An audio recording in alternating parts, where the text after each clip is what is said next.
Hello students, स्वागत है एक बार पुनः आपका पारामाउंट ऑनलाइन क्लास सोनपुर के यूट्यूब चैनल पर।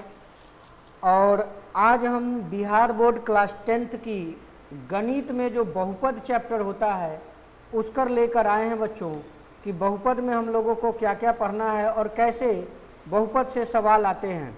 तो आप कौन सा क्वेश्चन, कौन सा चैप्टर कितने नंबर का है, इस पर एक वीडियो ऑलरेडी हम बना चुके हैं। आप वहां जाकर आप हमारे पारामाउंट ऑनलाइन क्लास के यूट्यूब चैनल से जुड़कर प्लेलिस्ट में जाएंगे, मैथ का पहला वीडियो आप देखेंगे तो उसमें मिलेगा कि भाई बहुपद कितने नंबर का पूछेगा, तो उसकी इम्पोर्टेंस हम वहां पर ऑलरेडी बता चुके हैं। तो आइए आज शुरुआत करते हैं बहुपद की। तो प्यारे बच्चों, सबसे पहले हम लोगों को देखना है कि यह जो बहुपद है बच्चों, यह क्या होता है। ठीक है, सबसे पहले हम लोग देखेंगे कि ये जो बहुपद चैप्टर है, ये बहुपद आखिर हम लोग कहते किसको हैं, यह क्या चीज़ है जिसको आप बहुपद कहते हैं।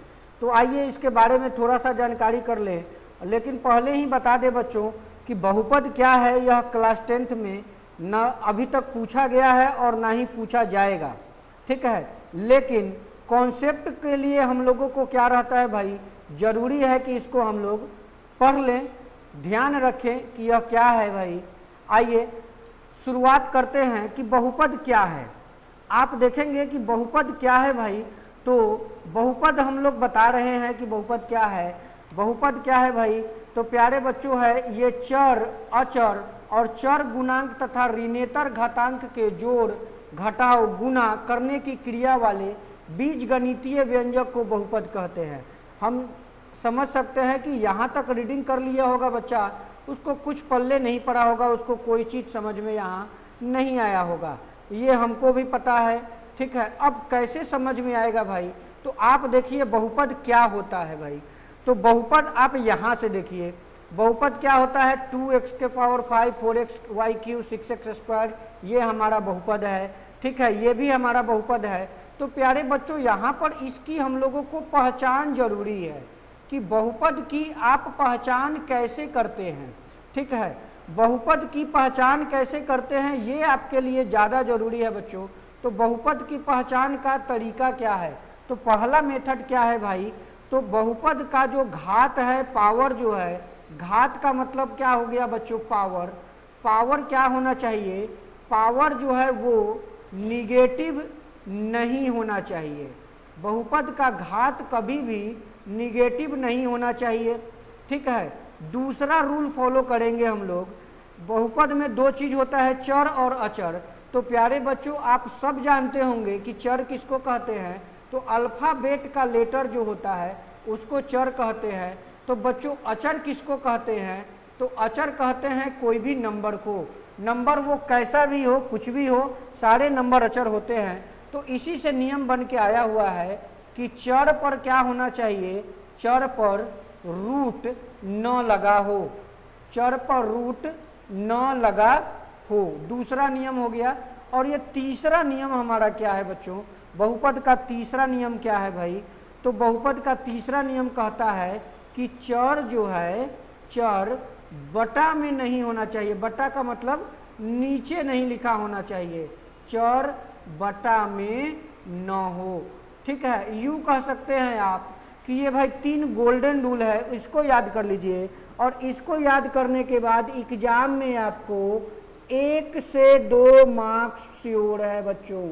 1 से 2 नंबर जो है, केवल ये क्वेश्चन पूछेगा आपको कि कौन बहुपद है और कौन बहुपद नहीं है। बस इतनी छोटी सी पहचान करने के लिए इसमें क्वेश्चन पूछता है।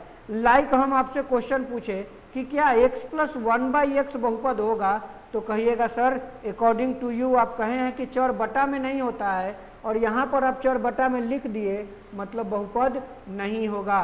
क्या x² + x बहुपद है, तो आप कहेंगे बिल्कुल सर ये तो बहुपद होगा क्योंकि घात इसका पॉजिटिव है। क्या हम ऐसे एक क्वेश्चन लिख देंगे बच्चों कि बताओ x के पावर -1 + x बहुपद है, तो आप कहेंगे नहीं सर, क्योंकि चर के पावर में कोई निगेटिव नंबर नहीं होना चाहिए और आप निगेटिव लिख दिए हैं, इसका मतलब ये बहुपद नहीं है। ये सिंपल सी बात आपको समझ में जरूर आई होगी बच्चों। उम्मीद करते हैं कि आप इसको पूरी तरह से समझ गए होंगे। ठीक है, अब एक बात आपको और ध्यान रखनी है बच्चों कि ये जो बहुपद होता है ये बहुपद का स्टैंडर्ड फॉर्म है। बहुपद को स्टैंडर्ड रूप में हम लोग इसी फॉर्म में लिखते हैं कि पी एक्स बराबर A N X A N minus one X N minus one. तो ये थोड़ा सा आपको ध्यान रखना है कि बहुपद का कहीं यदि हमको लिखने के लिए दे दिया, स्टैंडर्ड फॉर्म पूछ दिया लिख के कि क्या ये बहुपद स्टैंडर्ड फॉर्म में है, तो आप इसको फॉर्म को देखना है। बहुपद जनरली इसी फॉर्म में लिखा जाता है बच्चों। और ध्यान रखना है कि ये कंडीशन आपको ध्यान रखना है भाई कि A N not equal to 0 होना चाहिए। ठीक है, क्लियर है बच्चों। अब आइए बहुपद की घात। एक क्वेश्चन इससे बनता है बच्चों आपका कि बहुपद का घात क्या होता है। एक सवाल इससे बनता है और वो सवाल क्या है, देखिए भाई। तो सबसे पहले पढ़ लेते हैं क्या है। पदों के घातों में से महत्तम को बहुपद का घात कहते हैं। मान लीजिए हम लिखे हुए हैं x के पावर 9, x के पावर 5, एक्स क्यूब। अब आपसे पूछा जा रहा है कि घात क्या होगा, तो आप कहेंगे कि यहाँ पर 9 जो है महत्तम लिखा हुआ है, मतलब घात का मान सर 9 होगा। घात का मान क्या हो जाएगा 9, मतलब जो भी बहुपद लिखा हुआ है उसमें मैक्सिमम पावर जो होगा वही क्या होगा, बहुपद का घात होगा। लेकिन ये ध्यान रखें बच्चियों, सारे बच्चे ध्यान रखेंगे कि ये क्या है, एक चर में हो तब। जब चर उसमें या तो केवल x के फॉर्म में लिखा हुआ है तब ऐसा लिख सकते हैं, या चर y के फॉर्म में लिखा हो तब ऐसा लिख सकते हैं। और ये भी बात ध्यान देंगे बच्चों कि 10th में जो बोर्ड पूछता है 100% क्वेश्चन पूछने का फॉर्मेट एक चर में ही होता है। 100% क्वेश्चन पूछने का फॉर्मेट एक चर में पूछा जाता है एकदम। 2 चर वाले 3 चर वाले नहीं पूछा जाता है। लेकिन फिर से हम वही बात कहते हैं बच्चों कि जब हम लोग पढ़ाई करते हैं तो हर एक उस बात को पढ़ लेते हैं जो अब तक नहीं आया हो सकता है इस बार आ जाए। तो एक स्टेप आगे जाके हम लोग उसकी पढ़ाई करते हैं। तो प्यारे बच्चों अब ध्यान देंगे कि यदि एक से अधिक चर राशियां हों तो विभिन्न पदों में चर राशियों के घातों में से महत्तम को बहुपद का घात कहते हैं। अब यहाँ पर आपको हम बिल्कुल एक्सप्लेन करके समझाए हुए हैं बच्चों कि एक बहुपद है 2y square minus 3y plus 4। अब इसका घात क्या होगा, तो y के मैक्सिमम पावर हम यहाँ पर 2 देख रहे हैं, तो घात का मान 2 हो जाएगा। ठीक है, अब घात के अनुसार बहुपद कितने प्रकार के होते हैं भाई। अब हम लोग पढ़ रहे हैं प्यारे बच्चों, अब हम लोग पढ़ रहे हैं बहुपद के प्रकार। क्या पढ़ रहे हैं, बहुपद के प्रकार, टाइप्स ऑफ पोलिनोमियल। ठीक है, बहुपद के प्रकार, types of polynomial. According to क्या, अकॉर्डिंग टू पावर, मतलब किसके अनुसार पढ़ने जा रहे हैं, घात के अनुसार। ठीक है, घात के अनुसार बहुपद कितने प्रकार के होंगे, अब हम लोग इसको पढ़ रहे हैं। तो पहला हम लोग जो पढ़ रहे हैं बच्चों वो क्या है, रैखिक बहुपद। क्या है बच्चे, रैखिक बहुपद। तो ध्यान से देखेंगे रैखिक बहुपद क्या होता है भाई। तो घात 1 के बहुपद को रैखिक बहुपद कहते हैं। ऐसा बहुपद जिसका घात क्या हो, 1 हो। ऐसा बहुपद जिसका घात क्या हो, 1 हो। जैसे यहाँ पर देखिए ये एक बहुपद है तो इसका घात कुछ भी नहीं लिखा हुआ है, कुछ भी नहीं लिखा हुआ है। तो 1 जो है पावर के रूप में छुपा हुआ है। 1 जो है क्या है, पावर के रूप में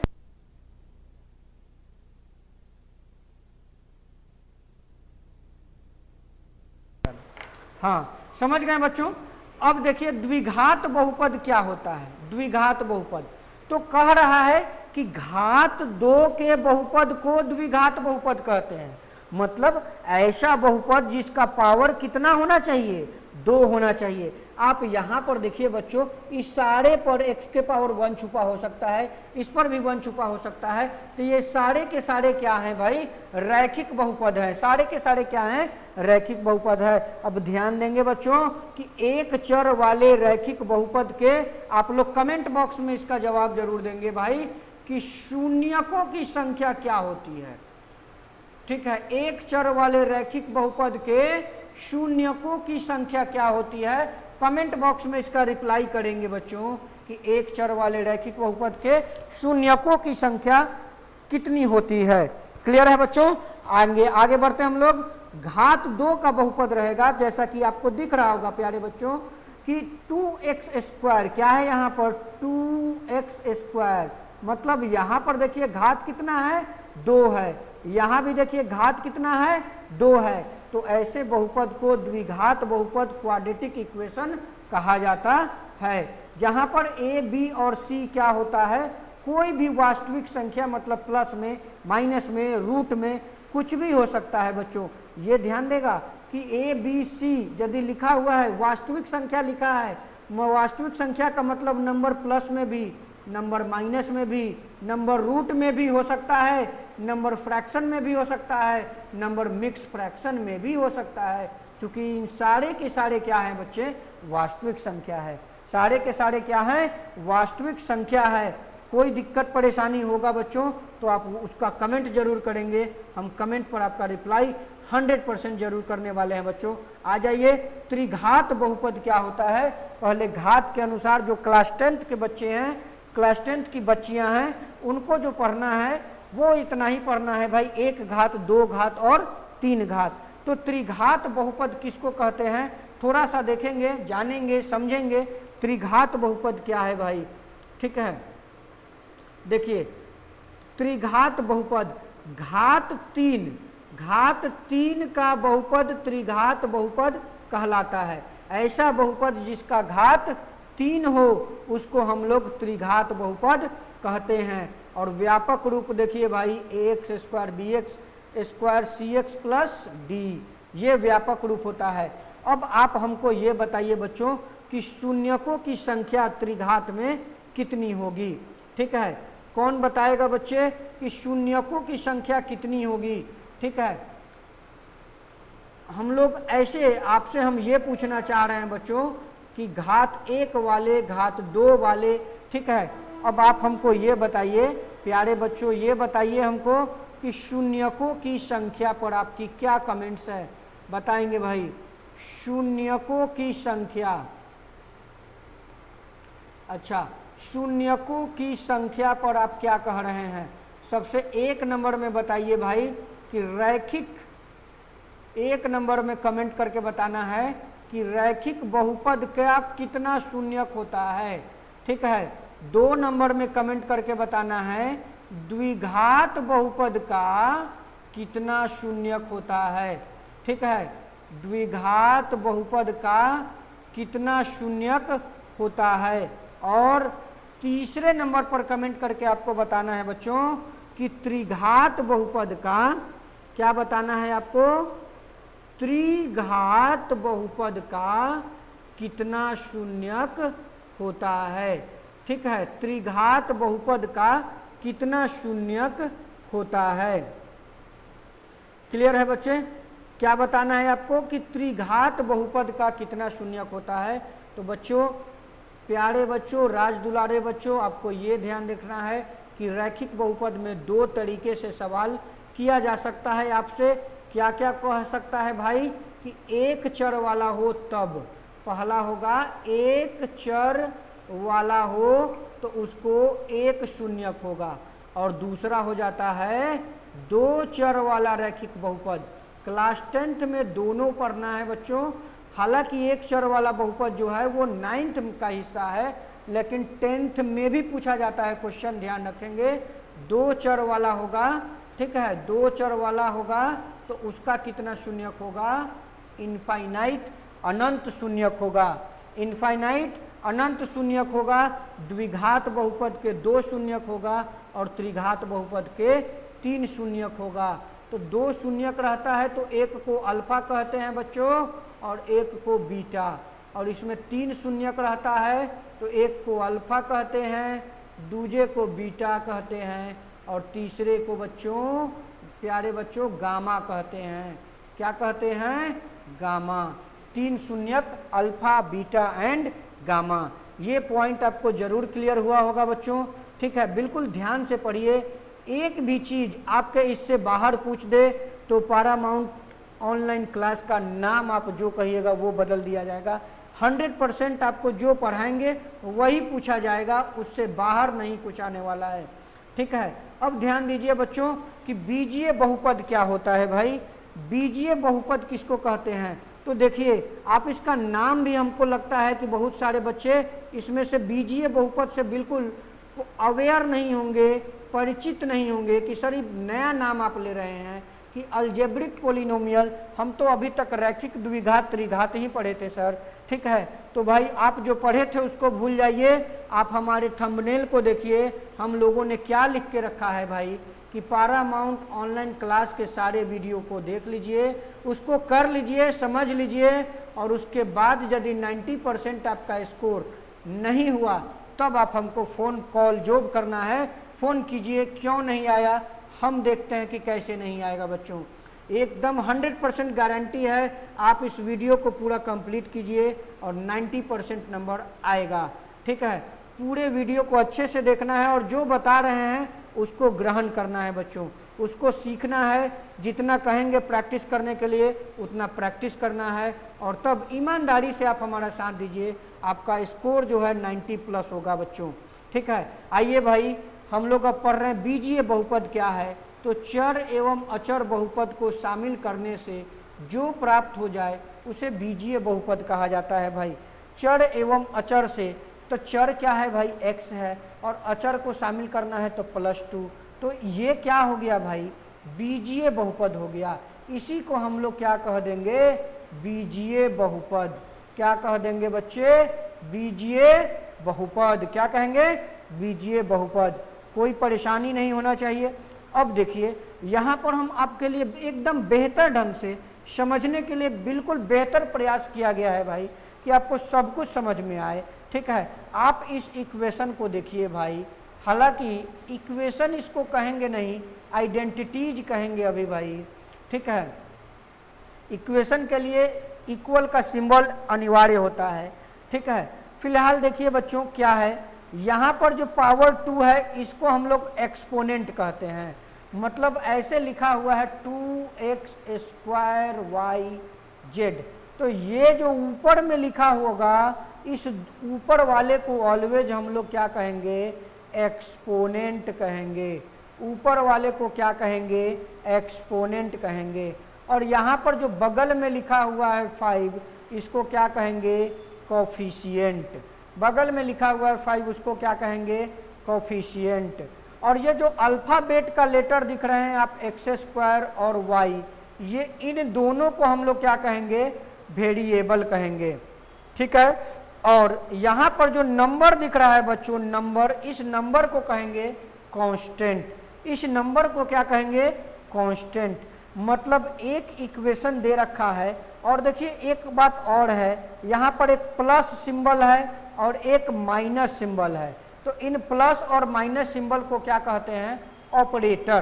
क्या कहते हैं भाई, ऑपरेटर, चूंकि इसी सिंबल से ऑपरेट हो रहा है। क्लियर है बच्चों, समझ पाए होंगे। ठीक है, कोई परेशानी नहीं होना चाहिए, बिल्कुल समझ में आना चाहिए भाई। ठीक है, ये आप समझ गए कि हम क्या बताना चाह रहे थे। आइए आगे बढ़ते हैं बच्चों। आगे क्लास में क्या है भाई, यहाँ पर आपको समझाया गया है भाई कि ये क्या है, जैसे बहुपद का कुछ उदाहरण हम आपको बताए हैं।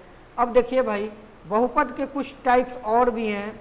लाइक आप बहुपद को देख पा रहे होंगे कि बीजीय बहुपद 2 प्रकार के होता है। यदि हम लोग बात कर रहे थे पावर के अनुसार बहुपद 3 प्रकार, घात के अनुसार बहुपद 3 प्रकार के, तो यदि हम लोग बीजीय बहुपद की बात करेंगे तो वो मिलने 2 ही प्रकार के होता है।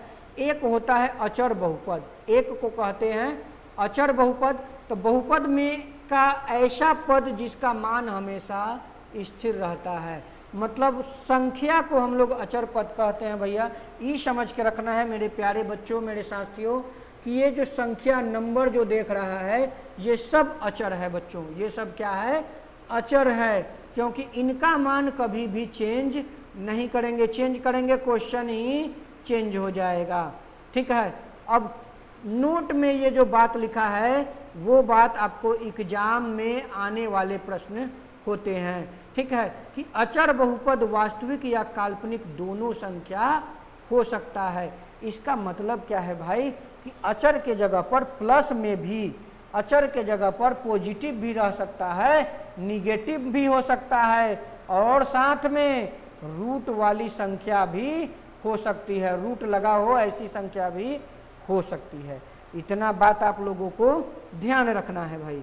अचर बहुपद का घात, ये आप PYQ जब हम कराएंगे तो आप देखेंगे कि कितने साल डायरेक्ट यही लाइन पूछ दिया है कि अचर बहुपद का घात क्या होता है। तो अचर बहुपद का घात शून्य होता है भाई। अचर बहुपद का घात क्या होता है? शून्य होता है। ठीक है, बिल्कुल याद रखना है, अचर बहुपद का घात शून्य होता है। अब बीजीय बहुपद का दूसरा प्रकार है चर बहुपद।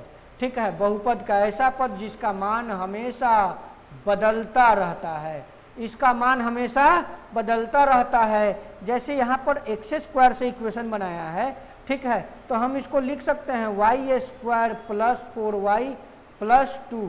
चूँकि वाई स्क्वायर से भी इक्वेशन बनाएंगे तब भी जो है हम लोग इसको सेम आंसर आएगा भाई।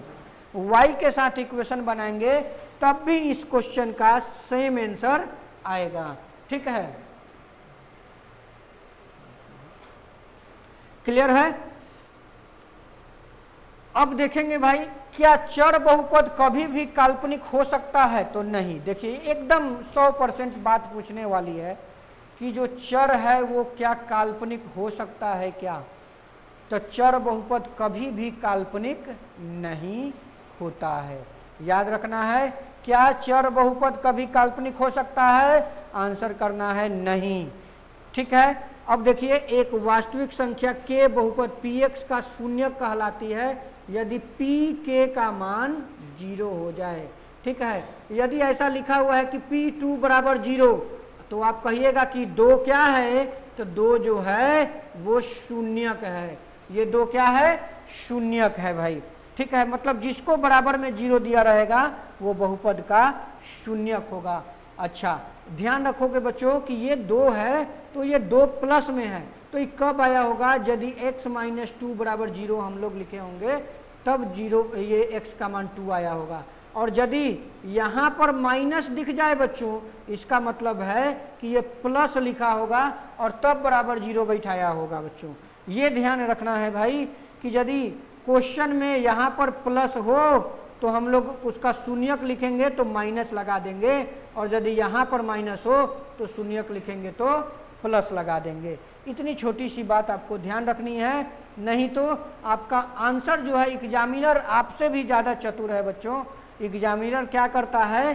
दोनों ऑप्शन देगा, 2 माइनस 2, तो आप तो 2 करके आ जाइएगा भाई कि P2 है तो 2 मार दो भाई प्लस में, और जैसे ही मार के आइएगा और घर पर गिन लीजिएगा कि हमारा इतना क्वेश्चन सही हो गया, हमारा अब 80 नंबर आ रहा है, और एग्ज़ाम में पता चलेगा कि आपका 50 नंबर आके रह गया भाई। यही छोटी छोटी गलती हो जाती है बच्चों से, और बच्चा जो है बिल्कुल कॉन्फिडेंट होता है कि हम सही करके आए हैं। तो ध्यान रखिए, छोटी सी मैथ में बारीकियों का ध्यान रखिए कि कहाँ पर एग्जामिनर हमसे गलती करवा सकता है। आइए भाई, अब हम लोग कुछ और इम्पोर्टेंट फैक्ट्स की चर्चा कर ले आपके साथ। कुछ महत्वपूर्ण तथ्य की चर्चा करते हैं कि घात 1, 2, 3 बहुपद, घात 1 रहेगा तो रैखिक, 2 रहेगा तो द्विघात, और 3 रहेगा तो त्रिघात बहुपद कहलाते हैं। द्विघात बहुपद जो है वो क्या होता है? द्विघात बहुपद का व्यापक रूप ax square plus bx plus c होता है। क्लियर है भाई? एक बहुपद के शून्यक, उन बिंदुओं के शून्यक क्या होता है? x निर्देशांक होता है भाई। शून्यक क्या होता है? x निर्देशांक होता है, जहां y का मान y बराबर px x अक्ष को प्रतिच्छेद करती है। इसका मतलब समझाना यह चाह रहा है कि शून्यक तब होगा जब कोई ग्राफ x अक्ष को टच करेगा, यहाँ लाइक ये शून्यक होगा, यही पॉइंट शून्यक होगा बच्चों। जहाँ पर x अक्ष को टच किया होगा वही पॉइंट क्या हो जाएगा? शून्यक हो सकता है। बाकी और पॉइंट जो है वो शून्यक नहीं होती है। ध्यान रहेगा बच्चे। चलिए आते हैं, आगे बढ़ते हैं। बहुपद में आगे क्या कह रहा है भाई किसी बहुपद के शून्यकों और गुणांकों के बीच क्या संबंध होता है। अब थोड़ा सा उसकी भी चर्चा कर ले भाई कि बहुपद के शून्यकों और गुणांकों के बीच दो संबंध होते हैं भाई, सारे बच्चे को याद होगा। एक संबंध होता है शून्यकों का योग और एक संबंध होता है शून्यकों का गुणनफल। शून्यकों का योग -b/a और शून्यकों का गुणनफल c/a। ठीक है, ऐसा ही दो रिलेशन जो है वो होता है हम लोगों के बहुपद के बीच में। ठीक है, ऐसा दो रिलेशन हमारे बहुपद के बीच में होता है। तो यहाँ पर हम आपको बिल्कुल एक शब्द में क्लियर बताए हैं भाई कि शून्यकों का योग किसको कहते हैं, तो -x का गुणांक बटा x² का गुणांक, मतलब इसी को हम लोग लिखते हैं -b/a। ठीक है, क्लियर है बच्चों। व्यापक रूप में यदि हम लोग बात करें तो द्विघात बहुपद x² + bx शून्य को हो, इसके लिए यह जरूरी है कि x - अल्फा और x - बीटा उस बहुपद के गुणनखंड हो। ठीक है, ध्यान रखेंगे। हालांकि ये सारे बातों को आप नहीं भी याद करिएगा चलिएगा, शून्यकों का योग ये वाला आपको याद रख लेना है, शून्यकों का योग वाला बात आपको याद रखना है भाई। इसी तरह से एक और रिलेशन होता है शून्यकों का गुणनफल alpha into beta equal to c/a, alpha into beta equal to c/a। ये दो रिलेशन होते हैं भाई द्विघात बहुपद में, आप इसको ध्यान रखना है। अच्छा, एक द्विघात बहुपद में दो से ज़्यादा शून्यक नहीं हो सकते हैं, द्विघात बहुपद में दो से ज़्यादा शून्यक नहीं हो सकता है, त्रिघात बहुपद में तीन से ज़्यादा शून्यक नहीं हो सकता है। क्लियर है भाई, कोई दिक्कत नहीं। अब छोटा सा कॉन्सेप्ट, छोटा सवाल है, चंद सवालों को समझ लीजिए बच्चों। चंद सवाल क्या है कि आप इसको जोड़ना है, हम बिल्कुल स्टेप वाइज जोड़ के दिखा दिए हैं बच्चों कि 5x² और 8x² है भाई। तो देखो x² वाला टर्म एक साथ, x वाला टर्म एक साइड, अचर पद एक साथ, 8 × 5 = 13, 4 × 2 = 6, 5 × 2 = 7। ठीक है, तो इस क्वेश्चन को आप प्रैक्टिस कर सकते हैं, बिल्कुल ईजी है भाई, कोई दिक्कत वाली बात है ही नहीं ऐसे प्रश्नों में। ठीक है, आप आराम से ऐसे प्रश्नों को जोड़ सकते हैं भाई। अब एक प्रश्न आप समझ लीजिए, बहुपद को घटाया कैसे जाता है। जैसे क्वेश्चन यदि लिख दे, हालांकि 10th में इस लेवल का सवाल पूछने के चांसेज कम है, लेकिन जब हम लोग पढ़ाते हैं बच्चों तो आपको 0 से हीरो तक पढ़ाना पड़ता है, क्योंकि आप 0 से सीखिए और पूरे माउंट एवरेस्ट की ऊंचाई तक पहुंच सके, इसलिए आपको पूरे एक एक चीज़ को बारीकी से पढ़ाया जाता है भाई। क्या है इसमें देखिए, ये बहुपद है और इसको में से घटाएं, मतलब इसमें से इसको घटाना है। ठीक है, इसमें क्या करना है कि 5x², 8xy² 6x² y 8y³ को 3xy + 2xy² + x² y + 2y³ में से घटाएं। ठीक है, ऐसा ही कह रहा है बच्चों। ठीक है, तो इसमें क्या किया भाई, एक को उतार लिया, दूसरे को माइनस का चिन्ह लगा दिया और ऐसा लिख दिए, घटा लिए। सिंपल बात है, बहुपद का गुना, ये सब हम लोग क्वेश्चन करेंगे तब आपको आएगा भाई। गुना करना भी आसान है, जैसे हम मान लो 2x और 4x² गुना कर रहे हैं तो अंक को अंक से गुना कर दीजिए, 4 × 2 = 8 और x² और x गुना हो गया तो बन गया x³। बस ऐसे ही गुना किया जाता है बच्चों, बहुपद को गुना करना एकदम आसान है। ये सारे PDF आपके लिए अवेलेबल होंगे, आप इन सारे PDF से ये इसको जोड़ घटाव गुना और भाग का प्रैक्टिस आपको बस कर लेनी है बच्चों। हमको जहाँ तक उम्मीद है कि सारे ही बच्चों को जोड़ घटाव गुना भाग तो आता ही होगा। अब आइए भाई, त्रिघात बहुपद, त्रिघात बहुपद के यदि हम लोग देखें तो शून्यकों का योग होता है अल्फा, बीटा और गामा बराबर -b/a, और b जो होता है बच्चों देखिए क्या है, b जो होता है b होता है x² का गुणांक। b क्या हो जाएगा बच्चों, प्यारे बच्चों, b क्या हो जाएगा, x² का गुणांक। ठीक है, और बात ध्यान रखेंगे बच्चों कि ये a क्या है यहाँ पर, तो a हो जाएगा x³ का गुणांक। a क्या हो जाएगा बच्चे, x³ का गुणांक। और c क्या है यहाँ पर, तो c जो है त्रिघात में अचर पद है। त्रिघात बहुपद में c क्या है बच्चे, अचर पद है। ठीक ठीक है। अब त्रिघात बहुपद का कुछ एग्जाम्पल देख लीजिए यहाँ पर बच्चे। 3x³ 5x² minus 11x minus 3, ये क्या है भाई? त्रिघात है। क्यों त्रिघात है? तो पावर को गौर कीजिए, पावर क्या है इसका? 3 है, तो 3 है तो ये क्या हो गया? त्रिघात बहुपद हो गया। क्लियर है बच्चों? इतना बातें तो आपको बिल्कुल समझ में आ गई होंगी। आइए आगे बढ़ते हैं भाई। आगे क्या दिया हुआ है देखिए, आगे हम लोगों को पढ़ना है। ये बहुपद का कुछ हम क्वेश्चन आपके लिए डिजाइन किए हैं जिससे आपको अल्फा बीटा गामा का मतलब समझ में आए। अल्फा बीटा गामा क्या होता है, कैसे होता है। अब इन सवालों को हम क्या करेंगे भाई प्यारे बच्चों, इन सवालों को हम लोग कैसे पढ़ेंगे इसको जरा देखिए भाई। त्रिघात बहुपद क्या होता है ये बता दिए। बहुपदों का एक होता है भाग एल्गोरिदम, ये ध्यान रखिएगा भाई। बहुपद का भाग एल्गोरिदम क्या होता है? तो बहुपद का भाग एल्गोरिदम जो है ये है px बराबर gx into qx plus rx। इसी को कहा जाता है बहुपद का भाग एल्गोरिदम। ठीक है। एक क्वेश्चन 5 मार्क्स वाला, कितना मार्क्स वाला बच्चों? 5 मार्क्स वाला एक सवाल जो है इस बहुपदों के भाग एल्गोरिदम से आने के चांसेज रहते हैं। ठीक है। बहुपदों के भाग एल्गोरिदम से ऐसे प्रश्न आने के चांसेज होते हैं बच्चों। अब ध्यान देंगे भाई कि बहुपद के भाग देने में हम लोग क्या करते हैं, तो एक भाग आपको सिखा देते हैं भाई। आ जाइए, यदि हम लोग NCERT आप बुक लिखते हैं, ठीक है, जो क्लास 10th की NCERT बुक है, बिल्कुल हम NCERT को फॉलो कर रहे हैं। तो आप बताइए भाई, ये क्वेश्चन देखिए, पहले एक सवाल देखिए क्या दिया है। किसी बहुपद px के लिए y बराबर px का ग्राफ नीचे की आकृति में दिया गया है। प्रत्येक स्थिति में px के शून्यकों की संख्या बताइए। प्रत्येक स्थिति में px के शून्यकों की संख्या। एक कॉन्सेप्ट है बच्चों, बस एक छोटा सा कॉन्सेप्ट। ऐसे सवाल को करने के लिए कॉन्सेप्ट क्या है? बस एक कि ग्राफ को आप देखिए, देख रहे होंगे भाई, ग्राफ एक्स अक्ष को जितनी बार काटे, एक्स अक्ष को